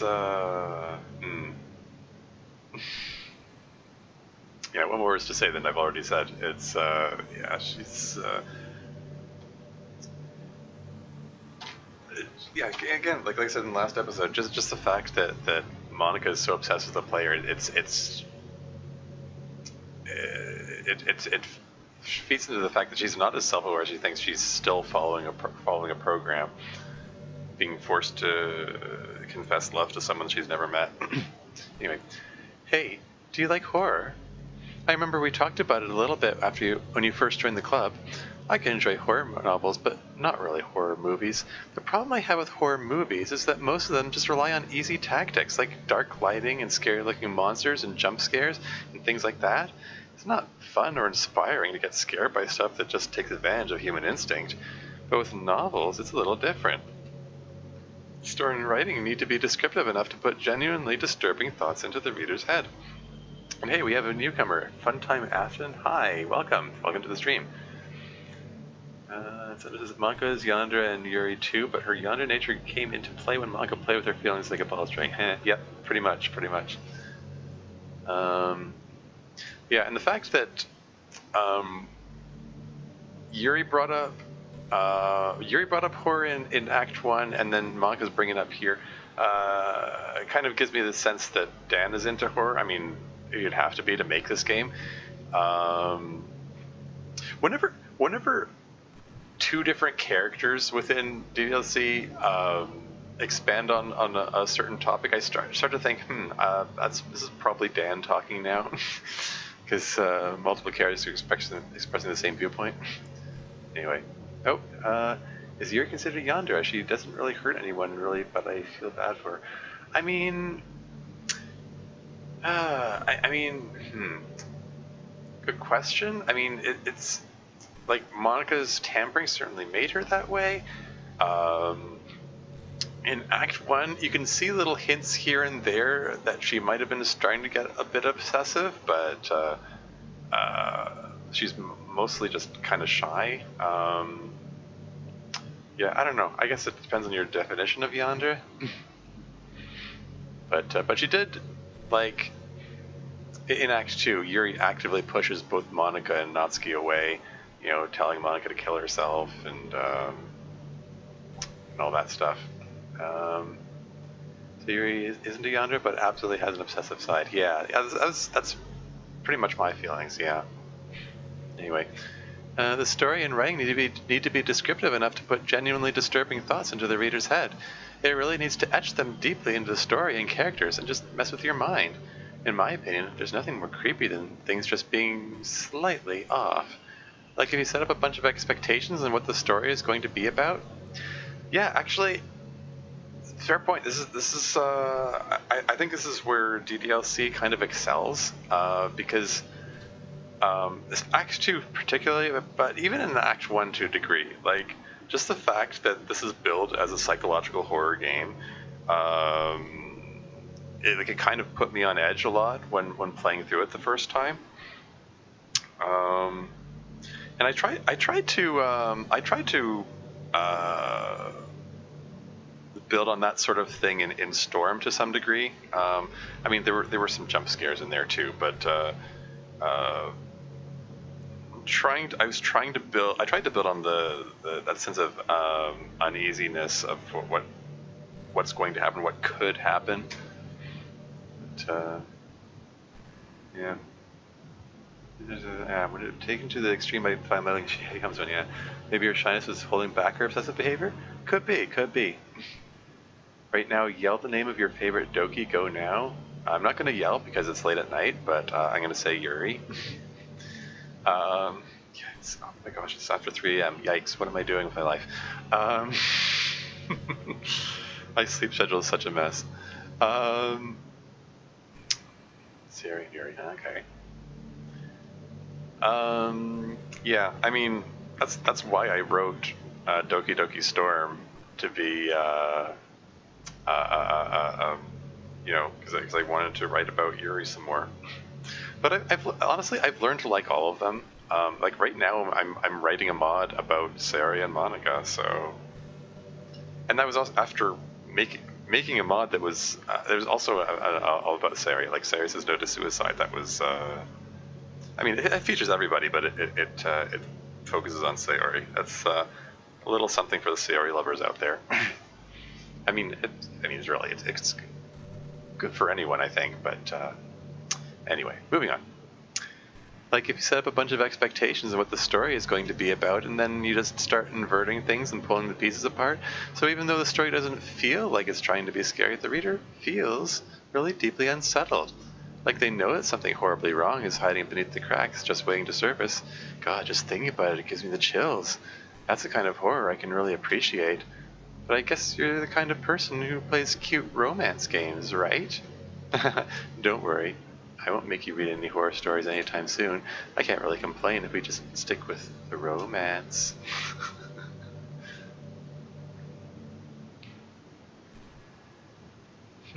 Ooh, Natsuki lover there. Cool. Yeah, I mean, in the beginning, Natsuki was my least favorite, but I've learned to appreciate her too. You know, I described her as the jerk with the heart of gold earlier. She's yeah, she's at first she just seems like really rude, but you know she's got those moments where you see her being vulnerable, like it's just kind of make your heart go out to her. You know, you just can't help it. Monica and Yuri are tied for second for me right now, but given the upwards trend of Monica from worst girl to tied second, but she'll probably just be second best. Huh? Okay. Okay, moving on. After a long day, I usually just want to sit around and do nothing. I get so burnt out, having to put on smiles and be full of energy the whole day. Oh, is this Dan talking again? Sometimes I just want to get right into my pajamas and watch TV on the couch while eating junk food. It feels so unbelievably good to do that on a Friday when I don't have anything pressing the next day. Sorry, I know it's not very cute of me, but a late night on the couch with you, that would be a dream come true. And, sorry, you know, I'm pretty sure Monicans everywhere. Why do this? Like, what? How can you say that's not cute? That's the cutest thing ever. But you know, what do you mean? How is sitting in the pajamas watching TV not cute? Like, come on. Like manga's not even my favorite, but I can see that being cute. Oh well. My heart is pounding just thinking about it. Monica's such a dork. It's Natsuki she makes cupcakes, reads manga. She's a tsundere, she's adorable, I can't relate. Yeah, well, I mean, I relate to Yuri because, total introvert, loves books, loves fantasy, has lots of deep introspective thoughts, even if she doesn't express them. I mean, here in my YouTube channel, I'm talking and rambling a lot and stuff, but out in the real world, I'm just, like I go into a group of people and I just kind of disappear. I'm actually really quiet most of the time. These streams I'm more talkative than anything. Oh yeah, and I've touched on how I headcanon Yuri as being autistic as well. Like me, there's the info dumping. Like when she starts talking about her books and she just goes blah, blah, blah, mile a minute and is like talking about this and that, and she just starts rambling like, and then she catches herself like, oh no, I'm rambling, not again. It's just it's just so me. Like Yuri's just someone that I really relate to. So that's again, that's why I wrote Storm, because I wanted to write someone whose thought processes sort of mirror mine. But yeah, hey, to each their own. Different people have different favorites. If you relate to Natsuki, power to you. That's cool. She's a cool character too. Yeah. You just have to get past that rough exterior, I guess. Anyway, I've always hated how hard it is to make friends. Well, I guess not the making friends part, but more like meeting new people. I mean, there are like dating apps and stuff, right? But that's not the kind of thing I'm talking about. If you think about it, most of the friends you make are people you just met by chance. Like you had a class together, or you met them through another friend, or maybe they were just wearing a shirt with your favorite band on it and you decided to talk to them. Things like that. But isn't that kind of inefficient? Feels like you're just picking at completely random, and if you get lucky, you make a new friend. And comparing that to the hundreds of strangers we walk by every single day, you could be sitting right next to someone compatible enough to be your best friend for life, but you'll never know. Once you get up and go on with your day, that opportunity is gone forever. Isn't that just depressing? We live in, yeah. That's again, this is one of those things. Don't dwell on that. Don't overthink these things. Because yes, that is depressing to think about the fact that maybe you accidentally met someone who could have been your best friend, but you'll never know. That way leads madness, Same as with Monica's talk about, making sure you contribute more resources to the world than you consume. Like it's yeah. Overthinking is it's a huge culprit in depression and perpetuating depression. And so yes, it is depressing. That's why you don't dwell on that.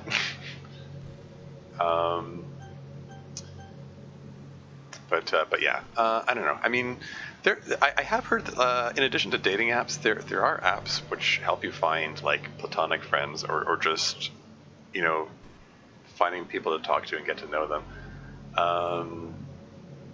But yeah, statistically speaking, yes, it's true that vast majority of people's friends are just people they happen to be close to, whether it's, being in the same class or being neighbors or like a friend of a friend or whatever. It's all sort of random chance. It is inefficient, but that's kind of how life is. I mean, I don't know. But yeah, what was I going to say? Shoot, I was going to say something about that. I'll just read comments here. relate to both Sari and Yuri a ton, though I do relate to Sari more, plus Sari's story really got to me and helped me realize I had been depressed for a long time. Ah, I see. I'm sorry to hear that you're depressed, Chemistry Cat. I hope I hope you find ways of dealing with that. Yeah, I'm like an introverted Sari who only goes full Sari mode to people I know well enough. Okay. Game theory got me thinking about the whole game, and god dang. I noticed I saw there were game theory videos about DDLC Plus, and I want to watch them, but I want to play through this first. I'm getting so close to the end. I want to get through the side stories before I look up what Matt has to say about this stuff. Anyway, moving on. We live in an age where technology connects us with the world no matter where we are. I really think we should be taking advantage of that to improve our everyday social life. But who knows how long it'll take for something like that to successfully take off. I seriously thought it would happen by now. Well, at least I already met the best person in the whole world, even if it was by chance. I guess I just got really lucky, huh? Well, I mean, in some ways the pandemic contributed to that, and since a lot of people are trapped in their homes and now like communicating online is the only way they can go about it. Yeah, I mean, the way Monica talks about that kind of marks this as a pre-pandemic game. Anyway, hope I can type fast is because I'm on my computer instead of on my phone. Well, yeah, that having a physical keyboard is a big thing. Like that's why I have this. Oh, my phone battery's getting low. That's why I got this phone which has a slide-out keyboard. I really like having a physical keyboard. That's why I do most of my typing on my phone, like writing my story. I need to plug my phone in because this phone battery's almost dead.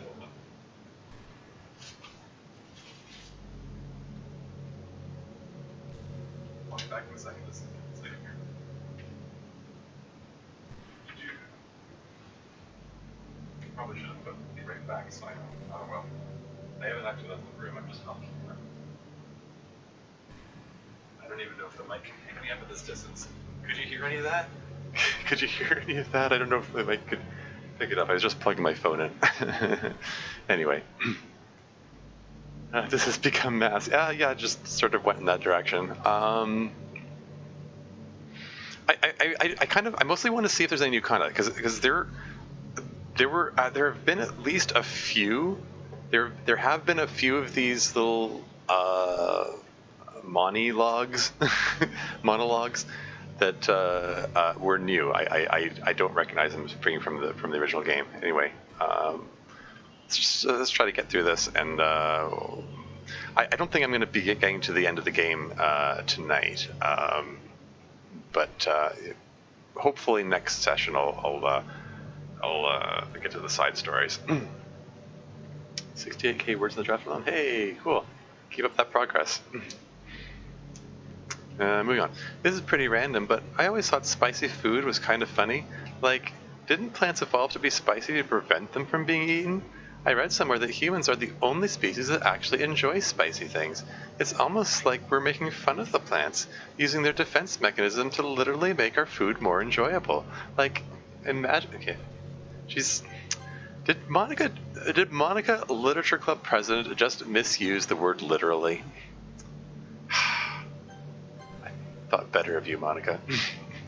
Anyway, like, imagine a monster that devours you whole because it enjoys the sensation of you struggling for your life while being digested.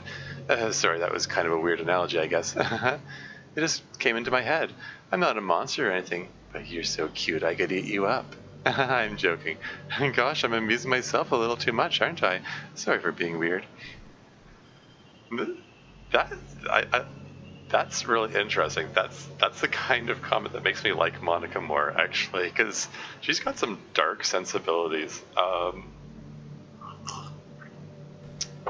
I mean, around the community, I'm all, happy and smiles and stuff, but I do appreciate horror and dark stuff. I mean, that's it's part of why I wrote Storm. Even though like most of my work is more happy, wholesome stuff, like TLC and Serious Nose Design and all that. I like having a bit of angst in my wholesome stuff, but I do kind of appreciate that Monica could say something so dark, like imagine a monster that devours you whole because it enjoys the sensation of you struggling for your life while being digested. Like, yikes. That's it's just interesting. I just find it really interesting that Monica has such a dark streak.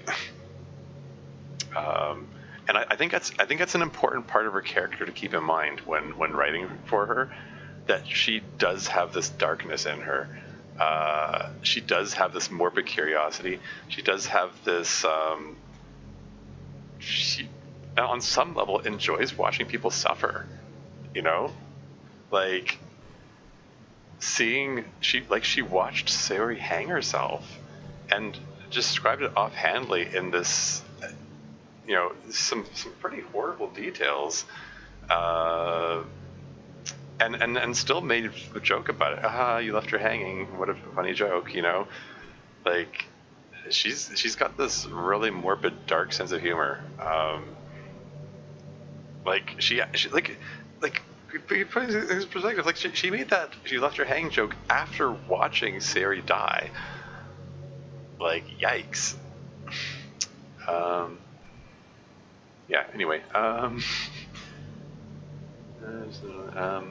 and my friends are making an animation of the song, Just Monica, and I got the role of Yuri, and I wanted Natsuki, but it's okay, Yuri's a good character. Yeah, okay. It's cool, like, it's animation of the song.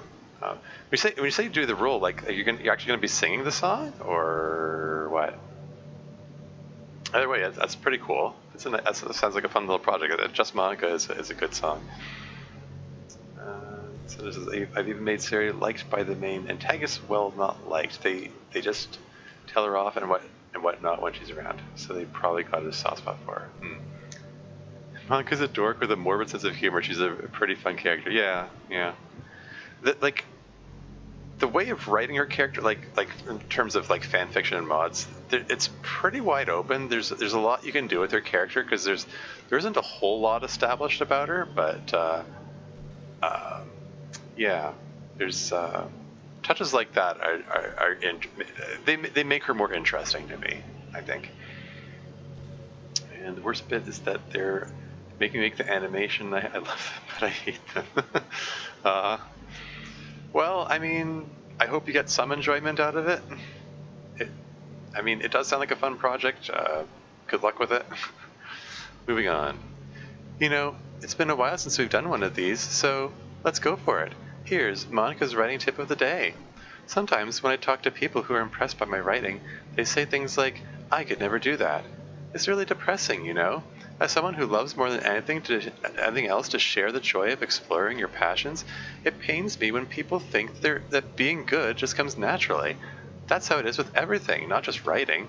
When you try something for the first time, you're probably going to suck at it. Sometimes when you finish, you feel really proud of it and even want to share it with everyone. But maybe after a few weeks you come back to it and you realize it was never really any good. That happens to me all the time. It can be really disheartening to put so much time and effort into something and then you realize it sucks. But that tends to happen when you are always comparing yourself to the top professionals. When you reach right for the stars, they're always going to be out of your reach, The truth is, you have to climb up there step by step. And whenever you reach a milestone, first you look back and see how far you've gotten, and then you look ahead and realize how much more there is to go. So sometimes it can help to set the bar a little lower. Try to find something you think is pretty good, but not world class. And you can make that your own personal goal. It's also really important to understand the scope of what you're trying to do. If you jump right into a huge project and you're still amateur, you'll never get it done. So if we're talking about writing, a novel might be too much at first. Why not try some short stories? The great thing about short stories is that you can focus on just one thing that you want to do right. That goes for small projects in general. You can really focus on the one or two things. It's such a good learning experience and stepping stone.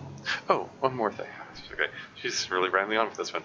But yeah, it's true though. Practice makes perfect. or somebody said it, you can't make great things until you make good things, and you can't make good things until you make some okay things, and you can't make okay things until you make some pretty bad things. Like, everything's a stepping stone, everything is a step in the process. Or, it's everything's a step in the process. Practice, you have to practice that to get better. Or there's another way to put it. Somebody said that he gets joy when someone's creative project, like the author says it isn't very good, because that means they have an idea in their head of how to make it better, and it means the next one is going to be better. Which I thought was kind of an interesting way of looking at it. Is like, you think it's not good? That's good. That's great. That means the next one's going to be better. It means you have an image in your head of what you want it to look like, and it always gives you something to strive for, to keep doing better. So yeah, like, basically, if you suck at it, that's not a bad thing. It just means that the next one's going to be better, and take everything as a learning. Everything's a learning experience. Everything is a learning experience. So yeah, good advice, Monica. I'll get dark with the more sincere. I read that. Oh yeah, I think I'm gonna sing it. It's gonna be a pain to record though. Okay. Well, good luck with that. Make sure you warm up your voice before singing it. It can be tough to sing those high notes. I mean, I don't know what kind of voice you have, but I mean, I have a deep bass voice, so I struggle with high notes. I tend to talk in the upper register of my voice, because if I try to speak normally, normally it's just this deep rumbly thing, which is harder to hear and probably scares people. And Monica, I just started editing in just made me do it. Okay. Anyway, moving on. Oh, one more thing. Writing isn't something where you just reach into your heart and something beautiful comes out. Just like drawing and painting, it's a skill in itself, and to learn how to express what you have inside. That means there are methods and guides and basics to it. Reading up on that stuff can be super eye-opening. That sort of planning and organization will really help prevent you from getting overwhelmed and giving up. And before you know it, you start sucking less and less. Nothing comes naturally. Our society, our art, everything is built on thousands of years of human innovation. So as long as you start on that foundation and take it step by step, you too can do amazing things. That's my advice for today. Thanks for listening. Yeah. Good advice from Monica.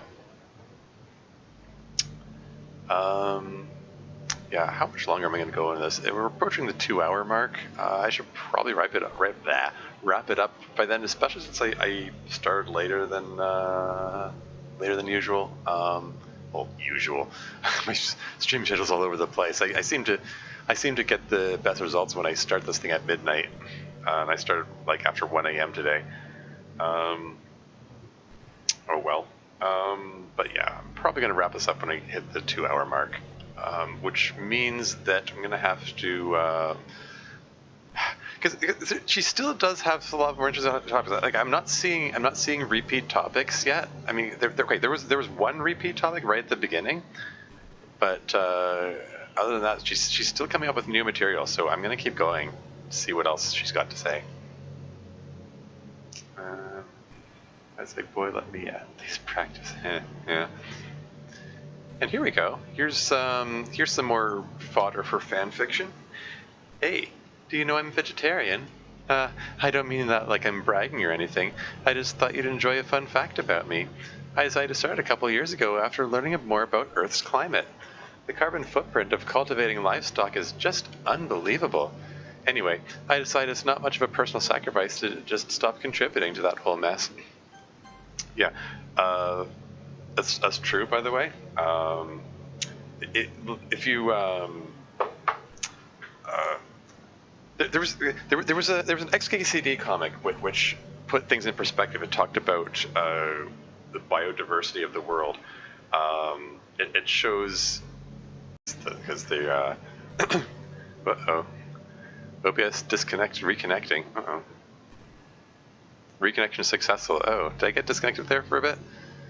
I don't know how much I got missed or anything, but anyway, yeah, but yeah, basically humans have really messed up the biodiversity of the planet by focusing on the animals, that we eat. It's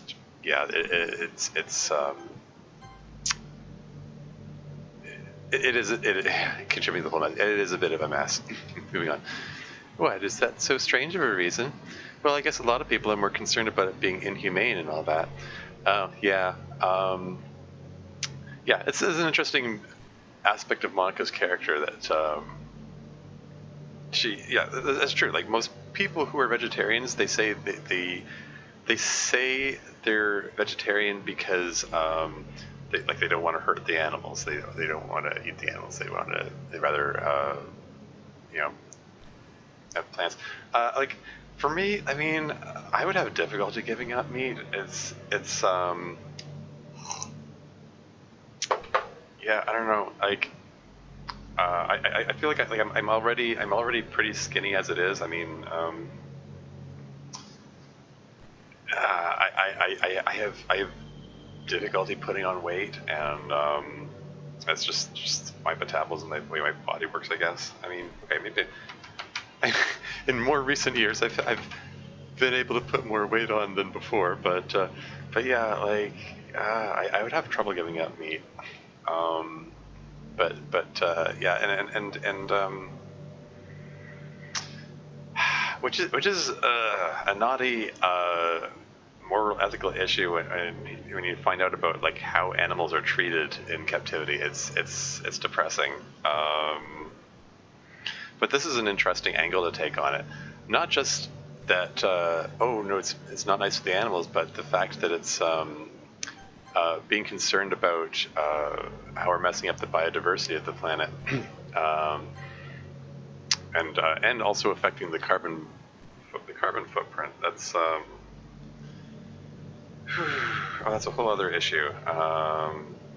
Contributing to global warming I mean, it is global warming, but the more common term is climate change these days. I mean, should I even get into all that? The reason they changed it from global warming to climate change is because weather is complicated.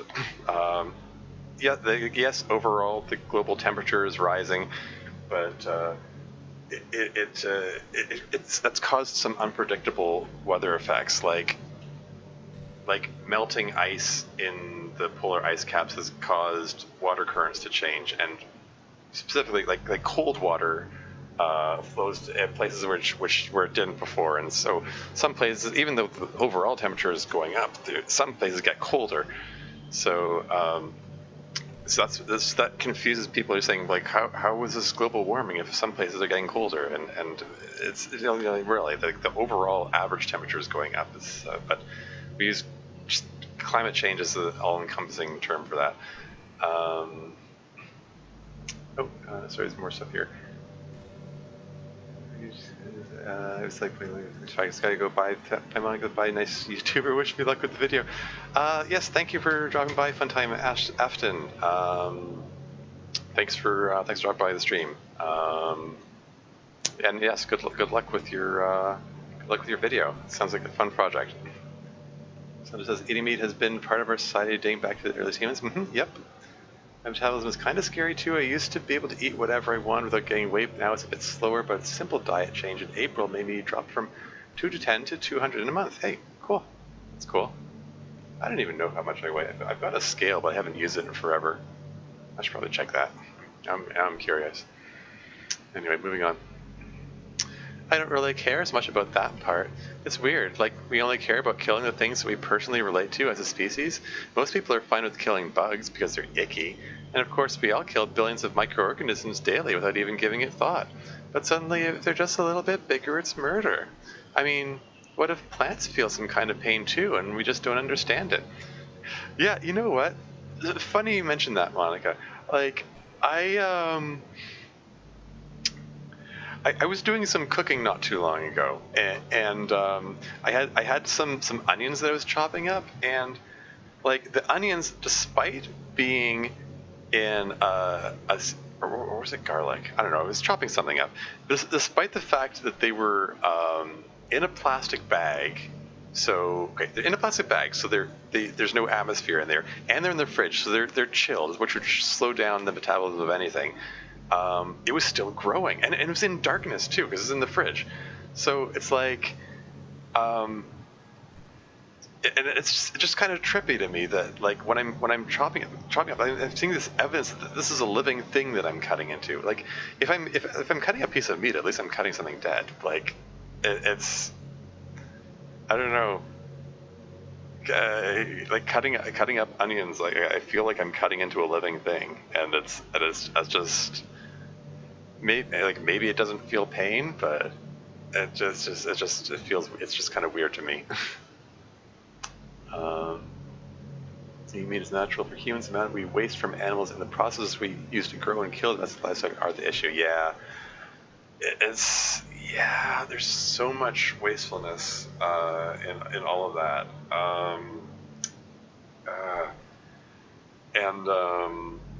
Shoot. I mean, really, here's where I go up my soapbox again. I mean, capitalism is the enemy here, because those industries are trying to make as much money as possible. And part of that is related to how collectively as a society, God damn, this is another like really muddy topic. Okay, we don't value the food producers of the world as much as we should. Like farmers, they don't make a fortune doing it. Even though they provide, they make society as a whole sustainable.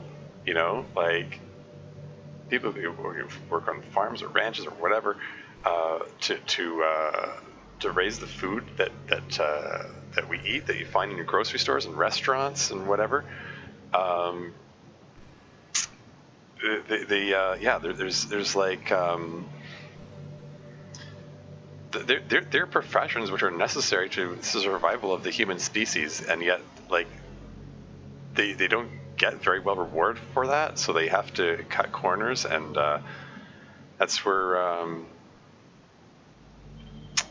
all kinds of issues with like livestock industry comes in, and the animals are made to see another common term used. Yeah. Sorry, that's me being me. Like I said, like livestock are forced to live in unbearable conditions, and it's sad.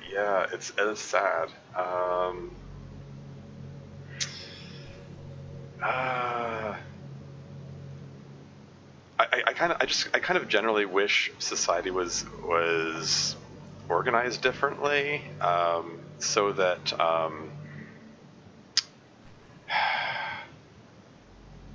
I mean, there's just so many problems.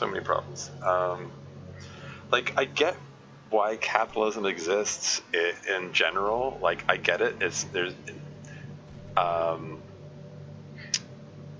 Being allowed to. So what am I trying to say here? Having an incentive to get stuff done. Being paid for it as an incentive to get that stuff done helps society function, but there's so many inefficiencies in it when people get greedy for more money, especially big corporations. They become incredibly wasteful,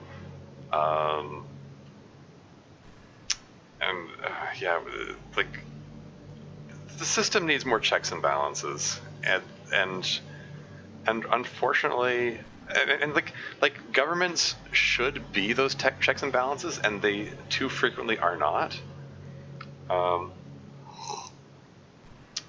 Like they don't have an uptime command in chat. I'm not even sure what you mean by that. Anyway, I should get off my soapbox here. I will say though that considering that Monica is concerned, is a vegetarian for reasons of concern over the carbon footprint, wouldn't it make more sense for her to be vegan, not vegetarian? Like vegetarian means like you don't eat meat, but you'll still eat dairy products like milk and cheese and yogurt and so on. Vegan means you don't eat anything that comes from an animal, like milk and cheese and yogurt are right out as well, and like it means you only eat plants.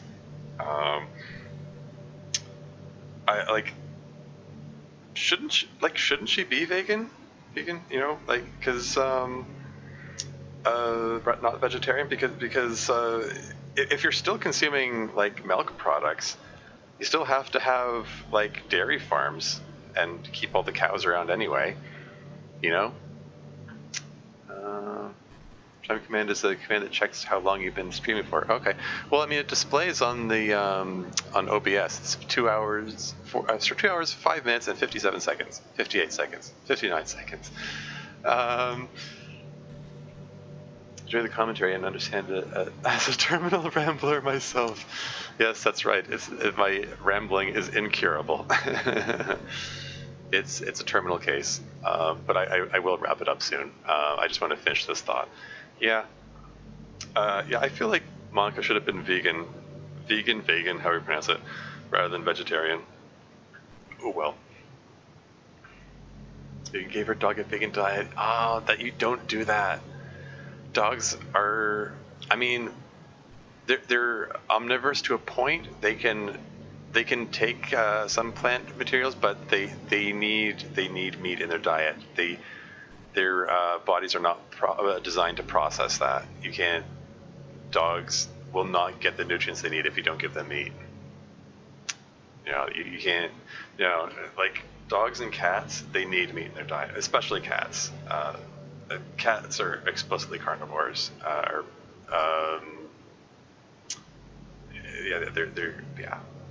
They use the phrase obligate carnivores. Don't give your dog a vegan diet. Like, if you want a pet which is vegan, then get a hamster or something. Get yourself a pet which only eats plants. There are plenty of pets out there that pet animals that only eat vegetables. Bio vegans, PETA do more harm than good. Most vegans are perfectly normal, fine. Yeah. Oh, PETA is horrible. They call themselves people for the ethical treatment of animals, but they're awful. There are so many horror stories about PETA and the stuff that they do. Because they're obsessed with this, idea of protecting animals supposedly to the point that like I said, like we don't want to kill animals to feed the dog, so we gave them a vegan diet. Like now you're killing the dog because they need meat. That's part of the natural cycle of their life cycle, how they need it to function. It's because the extraordinary is often the only thing considered and not realism. Yeah. And and the common I guess you could say stereotype of vegan people is that they're like look down on everyone and judge them for not also being vegan. It doesn't have to be like that. I mean, you can have your vegan diet and I mean, there's a bit of a feedback loop in that. I think. I mean, I'm not saying that all vegans are judgmental or anything, but I think on some level, some people start to get defensive about it because they either expect them to be judgmental, or it's like we said in yesterday's episode that some people see like, oh, someone disagrees with me, that must mean they they hate my opinion, or they hate me for having that opinion, and then they get all defensive about it. But people can coexist. You can have different ideas about how to go about things, and it's fine. I don't know. People need to learn to live and let live more, I think. So it just says, I'm pretty sure in a horror movie they released these infected chimps and it ultimately screwed everyone because the infected chimps had a virus. I think there was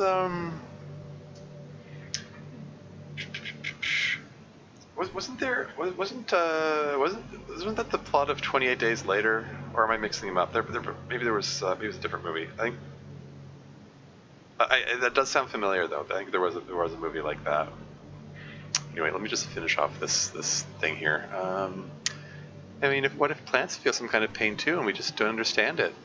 What if pulling leaves off a stem feels like someone ripping off your fingers one by one? There she goes with her dark sensibilities again. Oh yeah, the thing about killing bugs. I try to avoid killing bugs, to be honest. If I had a spider in my room, I'll just scoop it up and toss it outside. Unless it's winter time and it's too cold out for it to go outside, then I'll move it somewhere where it's out of the way. But like, I don't know. I don't feel ready about killing them. Maybe that's just me. There's something I was going to say about the earlier stuff though. I can't remember. I don't know. Mindful of her carbon footprint. 28 days later. There you go. Yeah, okay. Good. My memory works okay. I'm just saying, we're a pretty biased species if you think about it. Anyway, if you ever feel like making a small contribution to the planet, it doesn't hurt to choose veggies once in a while. Even if we ever have dinner together and you just did it for me, that would be really romantic. Okay, I was wondering, like, the way she phrased that, like, even if we never have it, or no, it's, I don't know. Okay, it was just, there's a weird way of phrasing that.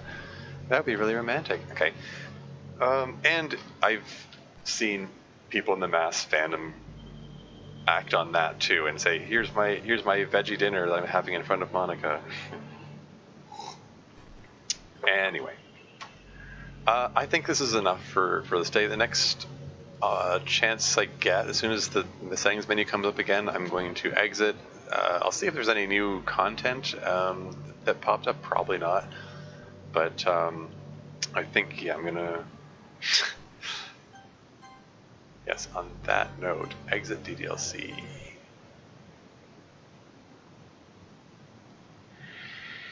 So yeah, this took rather longer than I thought. Hey, mail? What's this? I've Laster, have a nice weekend? Oh. Is this... what? Date? Monday, December 9, 2019. Have a nice weekend. I'm on leave the rest of the week. Contact Ravi if you need to reschedule server time, but I expect my jobs to run for a few days since we've collected so much data this week. How about we arrange a meeting to discuss the results when I return? I've Blaster, Senior Engineer, Metaverse Enterprise Solutions. Okay, so this is more world building for the whole Metaverse thing. What's going on here, Dan? What are you cooking up here? This is something to feed fan theories, isn't it? Because we were talking about these other characters, Rhea and Ravi. What were the names again? Oh, there's Ravi here and I've Laster. What is going on here? And have a nice weekend is reminiscent of. I mean, there's one of the game files things that pops up. I mean, I think we missed out on it, but there's Um, when Yuri stabs herself, a file called "Have a Nice Weekend" pops up. I think we missed it. I think when we go into Act 3, it deletes all the extra stuff. Oh well. Got more pictures? What have we got here? What's new here? Oh, just Monica. Color sketch of Monica's initial character design, drawn by David Evelyn. Huh. In Act 3, press the skip button while Monica is talking. That's interesting. Okay, so yeah. So little things like pushing the skip button contribute to 100%ing this thing. So I apparently I need to get the first percent completion gate for the emails. Huh. Okay.